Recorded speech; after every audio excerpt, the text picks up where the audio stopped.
Hello everyone, నేను doctor Renuka Ramaraju, senior fertility consultant, 9M fertility by అంకుర hospitals, KPHP branch.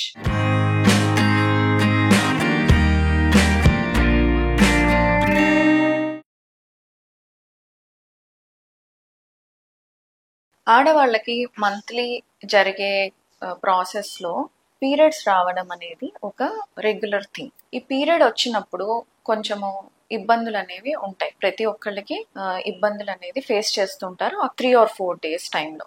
అయితే కొంతమందికి ఆ ఇబ్బంది అనేది కొంచెం ఎక్కువ ఉంటుంది. ఆ ఇబ్బందులలో ఒక ప్రాబ్లమ్ ఏంటి అని అంటే పెయిన్ రావడం. పీరియడ్స్ లో పొత్తి కడుపులో కానీ, నడుము నొప్పి కానీ, లేకపోతే కాళ్ళు కానీ నొప్పులు రావటం. ఇది చాలా కామన్ గా జరుగుతూ ఉంటుంది.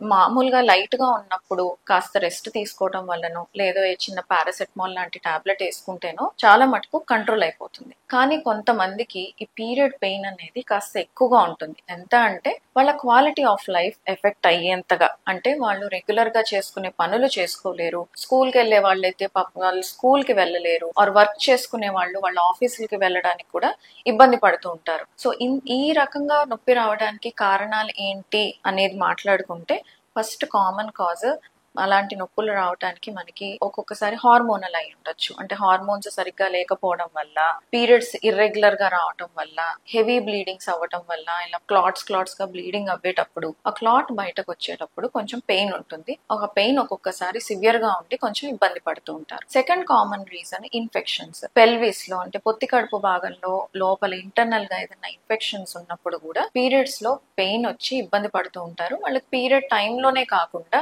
పీరియడ్ రాక ముందు నుంచి నొప్పి ఉంటుంది, తర్వాత కూడా నొప్పి కంటిన్యూ ఉంటుంది. అండ్ ఎస్పెషలీ మ్యారేజ్ అయిన వాళ్ళు అయితే భార్యాభర్తలు కలిసేటప్పుడు కూడా ఇబ్బంది పడుతూ ఉంటారు. అండ్ థర్డ్ కామన్ రీజన్ ఏంటి అని అంటే ఎండోమెట్రియోసిస్ అనే ఒక ప్రాబ్లం. ఈ ప్రాబ్లం లో పీరియడ్ బ్లీడింగ్ ఏదైతే బయటకు రావాలో అది రివర్స్ లోకి వెళ్ళి లోపలంతా స్ప్రెడ్ అయ్యి దాని వల్ల లోపల ఒక రకమైన అట్మాస్ఫియర్ వల్ల పీరియడ్ పెయిన్ ఎక్కువగా ఉంటుంది. వీళ్ళు ఒక్కొక్కసారి ఇంజెక్షన్స్ తీసుకున్నా కూడా వాళ్ళకి పీరియడ్ పెయిన్ నుంచి రిలీఫ్ ఉండదు. ఇంకొక కామన్ ప్రాబ్లం ఎడినోమైసిస్. అంటే ఈ పీరియడ్ బ్లీడింగ్ ఏదైతే బయటకు రావాలో అది బయటకి కాకుండా గర్భసంచి మజిల్స్ మధ్యలో లీక్ అవుతూ ఉంటుంది. అలా లీక్ అవుతూ ఉండడం వల్ల కూడా పీరియడ్ టైంలో పెయిన్ వస్తుంది. ఇది కూడా ఒక common reason period pain severe గా ఉండటానికి. ఇంకొక లాస్ట్ కామన్ రీజన్ ఏంటి అంటే ఫైబ్రాయిడ్స్.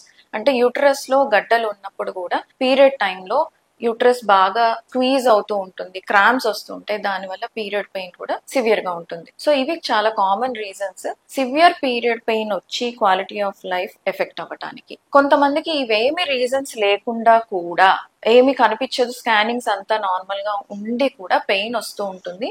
అది కూడా ఒక ఇడియోపతిక్ అంటాము. అది కూడా ఒక కామన్ రీజనే పీరియడ్ లో పెయిన్ రావడానికి. సో ఎప్పుడైనా కానీ సివియర్ పెయిన్ వస్తుంది పీరియడ్స్ వచ్చినప్పుడు, అది సింపుల్ మెడికేషన్ తోటి సెట్ అవ్వట్లేదు ఆర్ తగ్గట్లేదు, క్వాలిటీ ఆఫ్ లైఫ్ ఎఫెక్ట్ అవుతుంది అని అనుకున్నప్పుడు ఖచ్చితంగా స్కాన్స్ చేయించుకుంటూ రెగ్యులర్ గా. ఎందుకంటే ఒక్కొక్కసారి కొన్ని ప్రాబ్లమ్స్ ఫస్ట్ టైం స్కాన్ లో బయటపడకపోవచ్చు. అట్లీస్ట్ 1 to 2 years ఒకసారి స్కాన్ చేయించుకుంటూ అంతా బానే ఉంది అని అనుకుంటే సింపుల్ మెడికేషన్ పెయిన్ కిల్లర్స్ వాడుకుంటూ పీరియడ్స్ ని మేనేజ్ చేసుకోవచ్చు. లేదు ఎక్కడైనా ఏదైనా పాయింట్ ఆఫ్ టైమ్ లో మనకి ప్రాబ్లం ఇది అని తెలిసినప్పుడు ఆ ప్రాబ్లమ్ ని సాల్వ్ చేసుకోవడానికి కావాల్సిన మెడికేషన్ కానీ ట్రీట్మెంట్ కానీ తీసుకుంటే ఈ పీరియడ్ పెయిన్ ని కంట్రోల్ చేసుకుని మన క్వాలిటీ ఆఫ్ లైఫ్ ని ఇంప్రూవ్ చేసుకోవచ్చు.